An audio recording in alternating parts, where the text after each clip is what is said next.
भारत का दर्शन news box Bharat.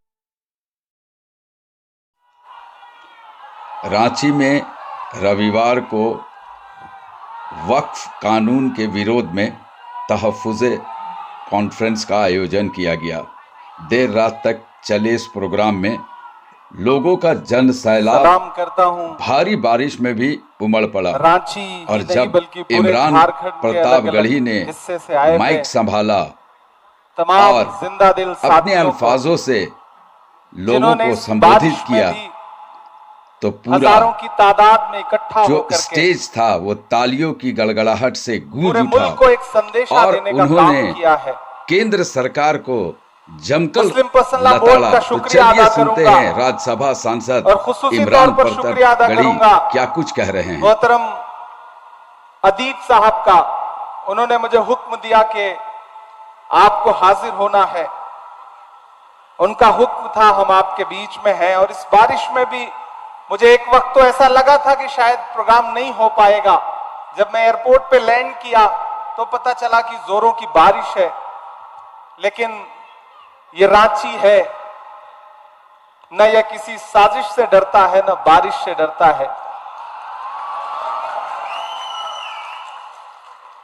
मेरे कानों में तो आज भी वो नारा है चुनाव के दौरान जो यहां से लगता था कि झारखंड झुकेगा नहीं। वो जो नारा था वो अब भी मेरे कानों में है। सलाम है आपको झारखंड वालों। थोड़ी देर आपसे मुखातिब हूं। कभी कैफी आजमी ने कहा था कि ये जमीन तब भी निगल लेने पे आमादा थी। थोड़ी देर के लिए अब भैया अब चुप हो जाए, आप बैठो, सब कर लेंगे। सीधा रखो, अगर रहो तो सीधा रखो। ये जमीन तब भी निगल लेने पे आमादा थी, पांव जब टूटती शाखों से उतारे हमने।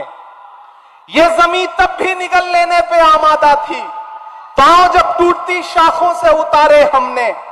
उन मकानों को खबर है न मकीनों को खबर, उन दिनों की जो खलाओं में गुजारे हमने।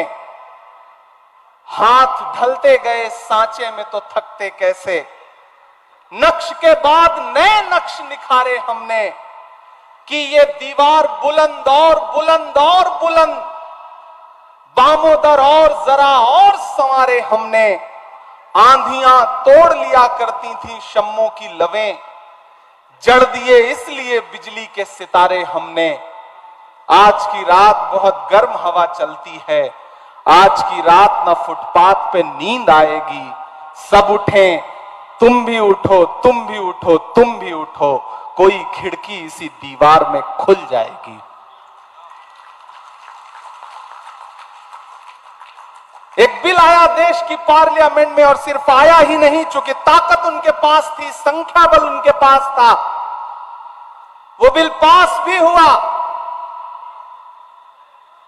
वो बिल और उस बिल का मकसद है कि हमारे पुरखों ने जो जमीनें दान की हैं, उन जमीनों को लूट करके नरेंद्र मोदी जी अपने धन्ना सेठ दोस्तों को बेचना चाहते हैं। उस बिल का मकसद यह है, उस बिल का मकसद यह है कि आपकी इबादतगाहें, आपकी खानकाहें, आपकी दरगाहें महफूज न रह जाएं, आप उसी में उलझे रहें। आपने जो अपना जहन पढ़ाई की तरफ लगा दिया है, आप आईएएस बन रहे हैं, आईपीएस बन रहे हैं, इंजीनियर बन रहे हैं, वकील बन रहे हैं, डॉक्टर बन रहे हैं, तो एक सिस्टम है जो चाहता है कि आपका जहन उससे हटे और आप अपना सारा जहन इधर लगा दें ताकि आप उस सिस्टम का हिस्सा ना बन सकें। इस सोच के साथ एक बिल लाया गया। मैं 3 साल से देश की पार्लियामेंट में हूं। मैं 3 साल से मुसलसल देख रहा था, कभी प्राइवेट मेंबर बिल के जरिए वक्फ रिपील एक्ट लाया जाता था। उसी समय मुझे समझ में आ गया था कि एक बड़ी साजिश रची जा रही है और वो बिल की शक्ल में आएगी। बिल आया, पास भी हो गया क्योंकि संख्या बल उनके पास था। लेकिन मैं इस मुल्क के विपक्ष के तमाम पॉलिटिकल पार्टियों को, तमाम मेंबर ऑफ पार्लियामेंट को इस मंच पर खड़ा होकर के सैल्यूट करूंगा, सलाम करूंगा उनको कि अगर लोकसभा में उस बिल के समर्थन में 288 वोट पड़ रहे थे तो उस बिल के खिलाफ में 232 वोट पड़े, जबकि देश की लोकसभा में मुस्लिम सांसद सिर्फ 24 हैं। 200 से ज्यादा इस देश का हिंदू भाई, दलित भाई, ईसाई भाई, सिख भाई अलग ऐलान उस बिल के खिलाफ खड़ा था और पूरे दिन और पूरी रात चलने वाली पार्लियामेंट में सुबह 3:30 बजे वोटिंग कर रहा था उस बिल के खिलाफ लोकसभा में। यह है इस मुल्क की खूबसूरती, यह है इस मुल्क की गंगा जमुनी तहजीब। मुझे आज भी याद है, हमारे पंजाब का हमारा एक साथी है, मेंबर ऑफ पार्लियामेंट है, राजा वड़िंग, उसका भाषण सुनना, सरदार है वो, उसने कितनी असरदार बात कही है। मुझे फख्र है इस मुल्क की गंगा जमुनी तहजीब पर, भले ही उसको पामाल करने की कितनी साजिशें की जाएं, लेकिन जब राज्यसभा में अगले दिन यह बिल आया तो अगर इस बिल की हिमायत में 128 वोट पड़े तो अपोजिशन के 95 मेंबर ऑफ पार्लियामेंट राज्यसभा में ऐसे थे जो इस बिल के खिलाफ खड़े थे। और सुबह के 3 बजे बीमारी की हालत में सोनिया गांधी जी इस बिल के खिलाफ वोट करने के लिए राज्यसभा में मौजूद थी।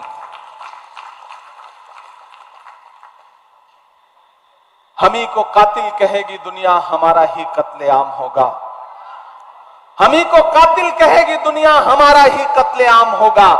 हमी कुएं खोदते फिरेंगे, हमी पे पानी हराम होगा। ये जो साजिशें हैं इन्हें समझने की जरूरत है और डरने की जरूरत नहीं है, और आप डरने वाले लोग भी नहीं है। मैं तो अलग ऐलान देश की पार्लियामेंट में खड़ा होकर के आपके हवाले से बोल के आया हूं और पूरे मुल्क में जाके ये कह रहा हूं कि नहीं, ऐसा नहीं होगा, कभी ऐसा नहीं होगा, कभी ईमान का, कुरान का सौदा नहीं होगा। नहीं, ऐसा नहीं होगा, कभी ऐसा नहीं होगा, कभी ईमान का, कुरान का सौदा नहीं होगा। हमें तुम कत्ल कर दो शौक से मंजूर है, लेकिन शरीयत के किसी मुद्दे पे समझौता नहीं होगा, नहीं होगा। लेकिन एक बात मैं यहां खड़ा होकर कहना चाहता हूं, मुस्लिम पर्सनल लॉ बोर्ड के तमाम जिम्मेदारान बैठे हैं, हमारे तमाम सियासी साथी बैठे हैं कि हुकूमतों ने आपको परेशान करने के लिए, आपको पामाल करने के लिए अपने तरीके बदल दिए हैं, अपने हथियार बदल दिए हैं, तो आपको भी लड़ाई के तरीके बदलने पड़ेंगे। आपको अपनी लड़ाई के तरीके बदलने पड़ेंगे, आपको अपनी भाषा बदलनी पड़ेगी। मैं बहुत जिम्मेदारी से यह बात कह रहा हूं और यह बात इसलिए कह रहा हूं कि मैं रांची में खड़ा हूं। यह वह सरजमीन है जहां तकरीबन 3.5 साल मौलाना अबुल कलाम आजाद ने नजरबंद रह करके गुजारा है। इन आबो हवाओं में, इन फजाओं में मौलाना आजाद की खुशबू है, यहां उनके एहसास हैं। मैं इसलिए यहां खड़ा होकर के यह बात कह रहा हूं। मैंने जब देश की पार्लियामेंट में अपनी तकरीर शुरू की थी तो उस समय भी मौलाना आजाद से शुरू की थी। मैंने कहा था कि 1947 में जामा मस्जिद की सीढ़ियों पर खड़े होकर के जब मौलाना आजाद ने तकरीर की थी और ये कहा था कि कहां जा रहे हो, ये है तुम्हारा मुल्क, यहां तुम्हारे आबाओ अजदाद की कब्रें हैं, तो लोगों ने अपने सरों की गठरियां उतार के रख दी थी। और आज उसी जामा मस्जिद की सीढ़ियों के पास सोए हुए मौलाना आजाद को फिर से सदा देनी पड़ेगी कि ये मेरी कब्र है, ये सरकार की जागीर नहीं है। ये सरकार जो आपकी इबादत गाहों को, आपके कब्रिस्तानों को अपनी जागीर बना लेना चाहती है, दरअसल मुखालफत उस सोच के खिलाफ है। वो जो अमेंडमेंट लेके आए हैं उसमें कुछ अमेंडमेंट इतने खतरनाक हैं कि अगर वो जमीन पर उतर गए और लागू हो गए तो हर शहर में, हर जगह ये सरकार एक अलग तरीके की फिरका परस्ती फैलाना चाहती है। हम लोग उसके खिलाफ पार्लियामेंट में भी लड़ रहे थे, सुप्रीम कोर्ट में भी लड़ रहे हैं। हमारे कई साथी हैं जिन्होंने अपने अपने तौर पे खुद से पिटीशन फाइल किया है। मैं भी पार्लियामेंट में लड़ने के बाद सुप्रीम कोर्ट में भी इस मुद्दे पे लड़ रहा हूं, और हमें सुप्रीम कोर्ट से बहुत उम्मीदें हैं कि वो आईन का पास जरूर रखेंगे। लेकिन हर लड़ाई सिर्फ पार्लियामेंट और न्यायालयों तक ही नहीं लड़ी जाती। और मैंने तो पार्लियामेंट में भी छाती ठोक के यह बात कही थी कि आज जो आप कृषि कानून, आज जो आप ये वक्फ का कानून लेकर के आए हैं, इसी ठसक और इसी जिद के साथ आप देश की पार्लियामेंट में सीए का कानून भी लाए थे। और आपने ये कहा था कि हम दूसरे मुल्कों में बसने वाले हिंदू भाइयों को हिंदुस्तान में ला करके उनको नागरिकता देंगे, उनको सिटीजनशिप देंगे। लेकिन मैंने उनकी पोल खोलते हुए यह बात कही थी कि पिछले 10 साल में 2000 हिंदू भाई भी आपसे नागरिकता मांगने के लिए नहीं आए। इसके उलट 15 लाख हिंदुस्तानियों ने पिछले 10 साल में हिंदुस्तान की सिटीजनशिप छोड़ दी, दूसरे मुल्कों में जाकर के बस गए। यह अंजाम हुआ है उस कानून का। ऐसे ही कृषि कानून लेकर के आए थे, उसके फायदे गिनवाए थे पूरे मुल्क को उन्होंने। लेकिन आपको याद होगा, मैं सलाम करूंगा अपने देश के किसानों को कि उन्होंने दिल्ली की सरहद पर आकर के अपने तंबू गाड़ दिए। 700 किसान शहीद हो गए और एक दिन मजबूर होकर के देश के प्रधानमंत्री को अपने रूंधे गले के साथ देश से कहना पड़ा कि हम कृषि कानून वापस ले रहे हैं। यह अंजाम हुआ उस कानून का। तो आप ये मत समझिए कि देश की पार्लियामेंट में कानून उन्होंने पास कर दिया तो अब आप खामोश होकर बैठ जाएंगे। नहीं, देश का आईन आपको ताकत देता है, आपको इजाजत देता है और आपसे कहता है कि अगर कोई कानून आवाम के खिलाफ है तो उस पर बात होनी चाहिए, एहतजाज होना चाहिए। और मुझे खुशी है कि पूरे मुल्क का मुसलमान एहतजाज कर रहा है और ये कह रहा है कि हम इस लड़ाई को छोड़ेंगे नहीं, इस लड़ाई को लड़ते रहेंगे। क्योंकि हम करें बात दलीलों से तो रद्द होती है, हम करें बात दलीलों से तो रद्द होती है। उनके होठों की खामोशी भी सनद होती है। कुछ न कहने से भी छिन जाता है एजाज़े सुखन, जुल्म सहने से भी जालिम की मदद होती है। ये जुल्म सहना नहीं है, इसके खिलाफ आवाज उठानी है। क्योंकि इसी जमीन में जो खुददारी बोई है मौलाना अबुल कलाम आजाद ने। मैं आज रास्ते में आ रहा था तो मैं दिल्ली के जामा मस्जिद में 1947 में उनका दिया गया भाषण, उनकी तकरीर पढ़ रहा था। तो मुझे लगा कि जब मैं वहां खड़ा होऊंगा तो मैं दोनों को कैसे एक दूसरे से कनेक्ट करूं। 1947 में दिल्ली की जामा मस्जिद की सीढ़ियों पे मौलाना आजाद की तकरीर, और 3.5 साल यहां नजरबंद रहते हुए उन्होंने जो सोचा, जो लिखा, शायद दोनों बहुत एक दूसरे से कनेक्ट करते हैं। और आज तो बारिश भी हुई है। उन्होंने उस वक्त कहा था तकरीर करते हुए कि अजीजों, अपने दिलों को मजबूत बनाओ, अपने दिलों को मजबूत बनाओ और अपने दिमागों में सोचने की आदत डालो। फिर देखो ये फैसले तुम्हारे लिए कितने फायदेमंद होंगे। ये देखो, मस्जिद के मिनारे तुमसे उचक उचक कर सवाल कर रहे हैं कि तुमने अपने तारीख के सफात को कहां गुम कर दिया है। अभी कल की ही बात है कि यही जमुना के किनारे तुम्हारे काफिलों ने वजू किया था और आज तुम हो कि यहां रहते हुए खौफ महसूस करते हो। अजीजों, अपने अंदर एक बुनियादी तब्दीली पैदा करो। तुम्हारा खौफ बेजा है। मुसलमान और बुजदिली एक जगह जमा नहीं हो सकता। सच्चे मुसलमान को कोई ताकत हिला नहीं सकती है, न कोई खौफ डरा सकता है। चंद इंसानी चेहरों के गायब हो जाने से डरो मत। अजीजों, तब्दीलियों के साथ चलो। ये ना कहो कि इसके लिए तैयार नहीं थे, बल्कि तैयार हो जाओ। सितारे टूट गए हैं लेकिन सूरज तो चमक रहा है, उससे किरण मांग लो और उन अंधेरी राहों में बिछा दो जहां उजालों की सख्त जरूरत है। मैं तुम्हें यह नहीं कहता कि तुम हाकिमाना इक्तिदार के मदरसे से वफादारी का सर्टिफिकेट हासिल करो। मैं कहता हूं कि जो उजले नक्शो निगार तुम्हें इस हिंदुस्तान में माजी की यादगार के तौर पर नजर आ रहे हैं, उन्हें तुम्हारा ही काफिला लाया था। उन्हें भुलाओ नहीं, उन्हें छोड़ो नहीं, उनके वारिस बनकर रहो। समझ लो, तुम भागने के लिए तैयार नहीं तो फिर कोई ताकत तुम्हें नहीं भगा सकती है। आओ अहद करो कि यह मुल्क हमारा है। आओ अहद करो कि यह मुल्क हमारा है। हम इसके लिए हैं और इसकी तकदीर के बुनियादी फैसले हमारी आवाज के बगैर अधूरे रहेंगे। आज जलजलों से डरते हो, कभी तुम खुद जलजला थे। आज अंधेरे से कांपते हो, क्या याद नहीं रहा कि तुम्हारा वजूद खुद में एक उजाला था? ये बादलों ने मैला पानी क्या बरसाया कि तुमने भीग जाने के डर से पायजामे ऊपर चढ़ा लिए? वो तुम्हारे ही इस्लाफ थे जो समुद्रों में उतर गए, पहाड़ों की छातियों को रौंद डाला। आंधियां आई तो उनसे कह दिया कि तुम्हारा रास्ता ये नहीं है।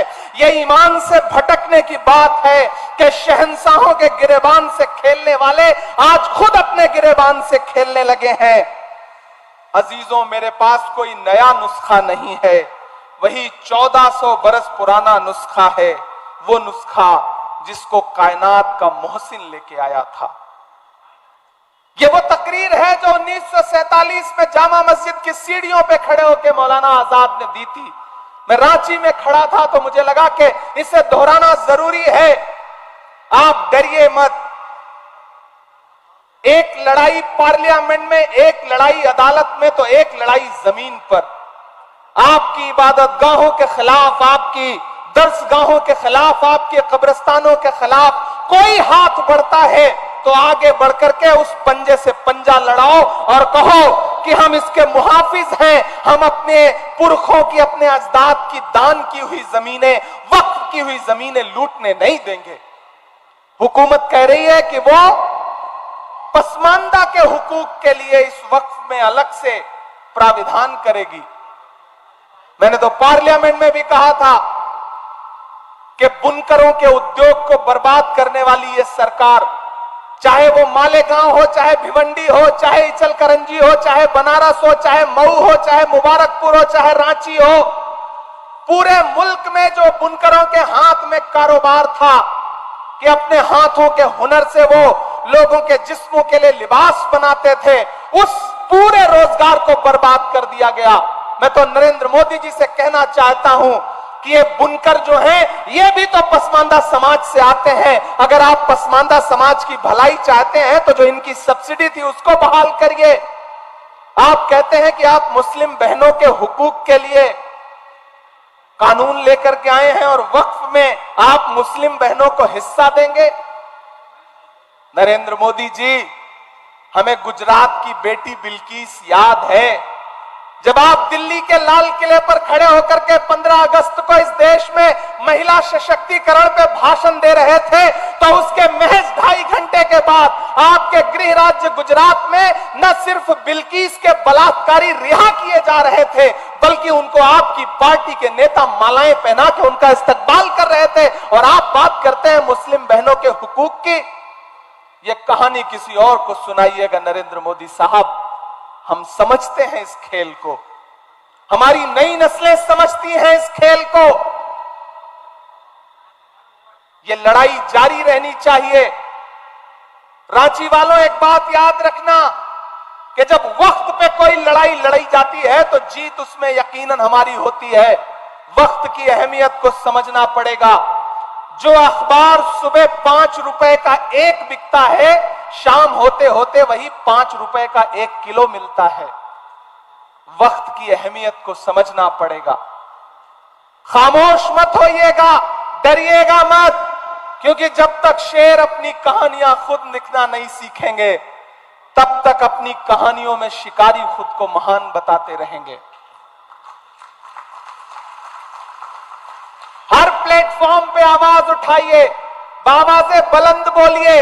इस देश के सिख भाई, इस देश के आदिवासी भाई, इस देश के दलित भाई, इस देश के पिछड़े और इस देश के अमन पसंद फॉरवर्ड क्लास के लोग भी आपके साथ हैं। वो इस लड़ाई में आपकी बाट जोड़ रहे हैं और आपका साथ देने के लिए तैयार हैं। और मैं जिस पार्टी से आता हूं, उसका माइनॉरिटी डिपार्टमेंट का नेशनल चेयरमैन होने की हैसियत से भी कह रहा हूं कि आने वाले दिनों में जब भी सरकार बदलेगी, मैं यकीन दिलाता हूं आप सारे लोगों को कि पहली फुर्सत में जब भी हुकूमत बदलेगी, ये जो भी आईन के खिलाफ जाकर के अमेंडमेंट लाए हैं, इसको एक झटके में फिर उसी संसद के जरिए बदलने का काम इंडिया गठबंधन करेगा, कांग्रेस पार्टी करेगी, ये हम आपको भरोसा दिलाते हैं। इसलिए बिल्कुल मायूस मत होइए, मायूसी कुफ्र है। हम लड़ेंगे, अपनी जमीनों की हिफाजत करेंगे, अपनी दरसगाहों की हिफाजत करेंगे, अपनी खानकाहों की हिफाजत करेंगे, अपने कब्रिस्तानों की हिफाजत करेंगे। कोई हुकूमत, कोई सरकार हमसे छीन नहीं सकती। और अभी हफीजुल भाई ने तो भरोसा भी दिलाया, यहां के चीफ मिनिस्टर साहब भी, हेमंत सोरेन साहब भी इस चीज को लेकर के संजीदा हैं। तो कम से कम कर्नाटक हो, तेलंगाना हो, झारखंड हो, ऐसे कई सूबे हैं जहां भाजपा की नफरत वाली सोच के बरक्स एक नई सेकुलर सोच खड़ी है, जो उनके किसी भी कानून के खिलाफ, जो कानून अवाम के हक में नहीं है, उसको अपने यहां इंप्लीमेंट नहीं होने देगी। ये हम आपको भरोसा दिलाते हैं। आपने बहुत लंबी तकरीरें सुनी है, बहुत ज्यादा बात नहीं करनी है। बस आपका इस बात के लिए शुक्रिया अदा करना है कि आप इस बारिश में भी हजारों की तादाद में यहां इकट्ठे हुए। कोई आंधी, कोई तूफान, कोई बारिश अगर आपको रोक नहीं पा रहा है, तो फिर ये आपका जज्बा ही हमारी ताकत है। ये जो हमारे मुस्लिम पर्सनल लॉ बोर्ड के जो तमाम बुजुर्ग बैठे हैं, ये आपके हौसले की बुनियाद पर लड़ रहे हैं। इन्होंने अपनी उम्र जी ली है, लेकिन ये अपने आने वाले मुस्तकबिल के लिए लड़ रहे हैं, अपने नए नस्ल के बच्चों के लिए लड़ रहे हैं। यहां मौजूद एक एक शख्स हमारे इन बुजुर्गों के हौसले के लिए, इनके लिए दुआ के लिए एक एक हाथ उठा करके, ताली बजा करके इनका एहसास दिलाए कि कौम की नई नस्ल आपके साथ खड़ी है। आप पूरे मुल्क में इस आंदोलन की अलख जगा के रखिए, इंकलाब बर्पा करके रखिए। इंशाअल्लाह नई नस्ल आपको जब भी जरूरत होगी, बदन में जो भी लहू है तेरी अमानत है, जहां जहां हो जरूरत वसूल कर लेना। हम सारे लोग किसी कुर्बानी से पीछे नहीं हटेंगे। किसानों ने 700 जानें कुर्बान की, लेकिन हुकूमत को झुकने पे मजबूर कर दिया। तो हम तो सरकार से कहना चाहते हैं कि तुझको कितनों का लहू चाहिए अर्ज़े वतन, कितनी आहों से कलेजा तेरा ठंडा होगा। अगर आपके कलेजे की ठंडक के लिए आपको कुर्बानियों की दरकार है, तो मैंने पार्लियामेंट में भी कहा था और यहां भी कह रहा हूं कि उनसे 2 कदम आगे ये इमरान खड़ा मिलेगा। अगर आपको कुर्बानियों की दरकार है तो आप लीजिए। और हमने अभी दिखाया, समाज ने दिखाया कि जब पड़ोस के मुल्क ने हमारे मुल्क में दहशतगर्दी फैलाई, तो बंगाल के झंटू अली शेख ने पहली शहादत दी पहलगाम अटैक के बाद।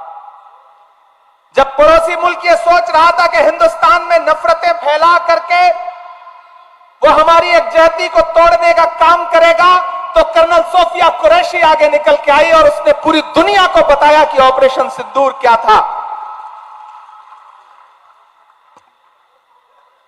जब पड़ोसी ये सोच रहा था कि हम भारत को कमजोर करने के लिए कौमों में नफरतें फैला देंगे, तो बिहार के छपरा के बीएसएफ के इंस्पेक्टर मोहम्मद इम्तियाज ने कहा कि मैं इस मुल्क के लिए जान कुर्बान करने को तैयार हूं, और उन्होंने इस मुल्क की मिट्टी के लिए अपनी जान कुर्बान कर दी और जवाब दे दिया उनको जिन्होंने कहा था कि पंचर बनाते हैं लोग। याद है वो जुमला?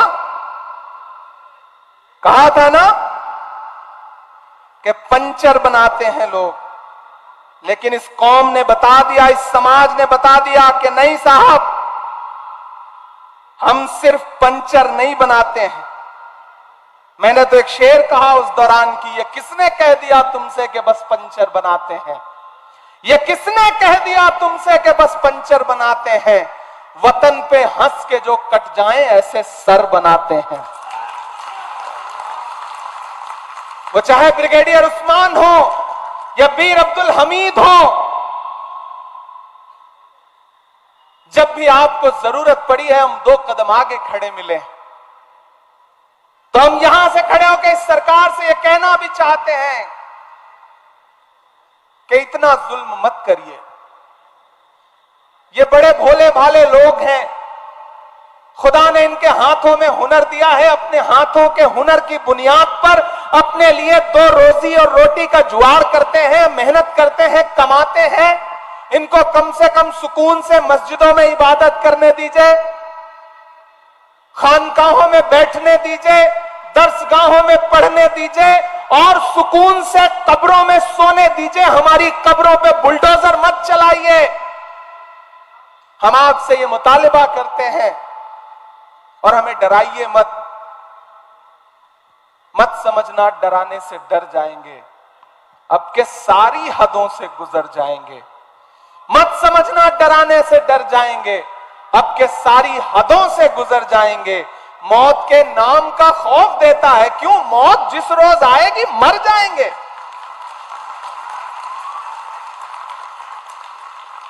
हमने जमजम दिया, आबे गंगा दिया, तुमने भारत को दंगा ही दंगा दिया। तुमने एक रंग के ख्वाब देखे मगर हमने हिंदुस्तान को तिरंगा दिया। ये तिरंगा बदन पर लपेटे हुए एक दिन इस जमीन में उतर जाएंगे। मत समझना डराने से डर जाएंगे। हुकूमतों को यह बात समझ लेनी चाहिए और वो समझ भी रहे हैं, ऐसा नहीं कि नहीं समझ रहे। ये वक्फ अमेंडमेंट एक्ट पास होने के बाद जो मुल्क में कुछ बहुत सरप्राइजिंग हुआ है, कहीं ना कहीं ये इस बात का सबूत है कि वो समझ रहे हैं और चाहते हैं कि आपका जहन इससे हट जाए। लेकिन मैं मुस्लिम पर्सनल लॉ बोर्ड को सलाम करूंगा कि उन्होंने कहा है कि नहीं, हम जहन नहीं हटने देंगे, हम लगातार लोगों को बेदार करते रहेंगे और बेदार कर रहे हैं। मैं मेंबर ऑफ पार्लियामेंट हूं, मुझे आपकी दुआओं ने पार्लियामेंट में पहुंचाया है। मैं आप सबको, अपने बुजुर्गों को भरोसा दिला रहा हूं कि जहां भी जब भी आप सबको जरूरत लगे, यहां हमारे श्रीनगर से मेंबर ऑफ पार्लियामेंट रुल्ला साहब बैठे हैं, मुहिबुल्लाह नदवी साहब बैठे हैं, जियाउर रहमान बर्क साहब बैठे हैं, हम सब आपको भरोसा दिलाते हैं कि आपको जब भी जरूरत हो आप आवाज लगाइए। खुदा ने हमें जो भी ताकत दी है उस तमाम ताकत के साथ इस लड़ाई में आपके साथ शाना बशाना खड़े हैं। ये नहीं देखेंगे कि क्या नफा होगा क्या नुकसान होगा, जो होगा होगा। ये लड़ाई बहुत जरूरी है और ये लड़ाई बहुत अहम है। हम इस लड़ाई में आपके साथ खड़े हैं। आपका एक बार फिर से बहुत शुक्रिया। हम इस लड़ाई को जीतेंगे क्योंकि हम हक पर हैं, हम सच्चाई पर हैं।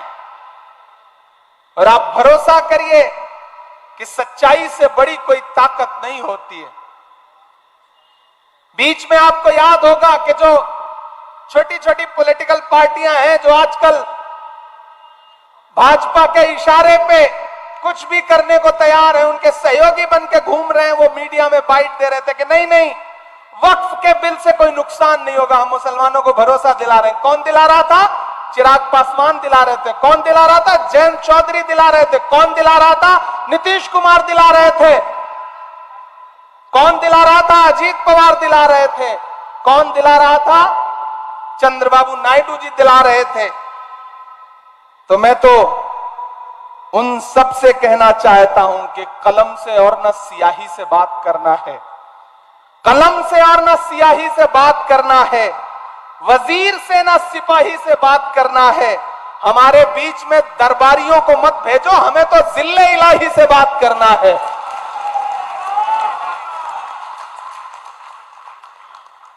हम हुकूमत से सीधे कह रहे हैं कि आप आईन को कुचलिए मत। डॉक्टर बाबा साहब अंबेडकर का लिखा हुआ ये जो आईन है, ये जो संविधान है, उसका आर्टिकल 14 हो, आर्टिकल 26 हो, आर्टिकल 30 हो, वो इस मुल्क के हर शहरी को, हर नागरिक को यह इजाजत देता है कि वो जैसे चाहें वैसे पूजा कर सकते हैं, इबादत कर सकते हैं, अपने इबादत गाहें बना सकते हैं, अपने गुरुद्वारे बना सकते हैं, मंदिर बना सकते हैं, मस्जिद बना सकते हैं। आप उस आईन को पामाल कर रहे हैं।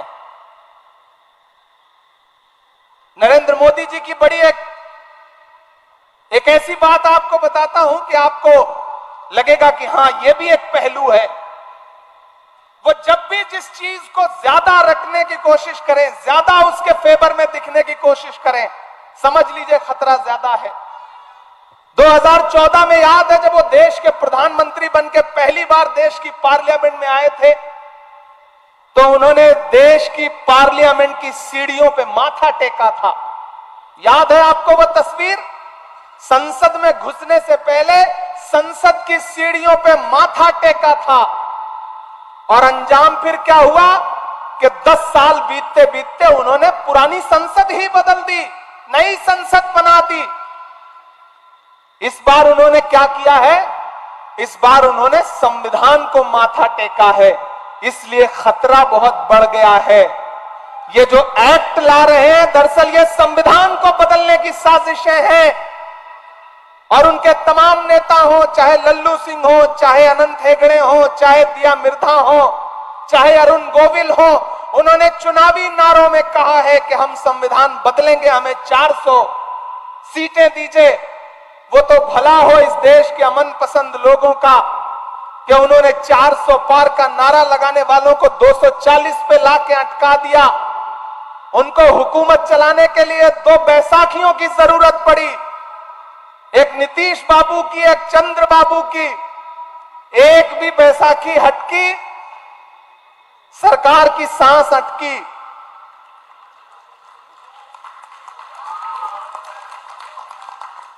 इसलिए जब हुकूमत ये दिखा रही है कि वो बहुत ताकतवर है, वो जो चाहे वो कर सकती है, तो आप ये समझ लीजिए कि हाकिम डरा हुआ है। डरा हुआ इंसान अवाम को ज्यादा डराने की कोशिश करता है। इसलिए डरना नहीं है, बिल्कुल डरना नहीं है। हुकूमत की आंख से आंख मिला के कहना है कि मैं ये नहीं कहता कि मेरा सर न मिलेगा, मैं ये नहीं कहता कि मेरा सर न मिलेगा, लेकिन मेरी आंखों में तुझे डर न मिलेगा। पूरी दुनिया में उथल पुथल मची है, पूरी दुनिया में उथल पुथल मची है। इसलिए अपना किरदार दुरुस्त करो, दुआओं की सदाएं बुलंद करो, हक पर रहो। जो हक पे होगा उस हक के रास्ते में बड़ी ताकत है। जाते जाते एक शेर सुना के जा रहा हूं, आप कनेक्ट कर लेना मैं कहां से कह रहा हूं। नाम नहीं लूंगा कि कहीं दरिया, कहीं कोसार, कहीं झीलें हैं। रांची वालों, कान और दिमाग और दिल तीनों खोल के सुनिएगा और पहुंचाइएगा मैं जहां तक पहुंचाना चाहता हूं कि कहीं दरिया, कहीं कोसार, कहीं झीलें हैं।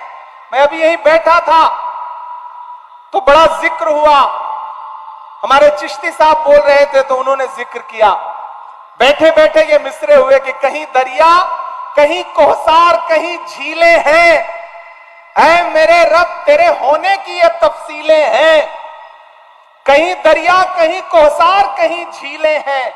ऐ मेरे रब, तेरे होने की ये तफसीलें हैं। जालिमों पर जो बरसती हुई देखी हमने, तैयार रहना, जालिमों पर जो बरसती हुई देखी हमने, ये मिसाइल नहीं है, ये तो अबाबीलें हैं। शुक्रिया।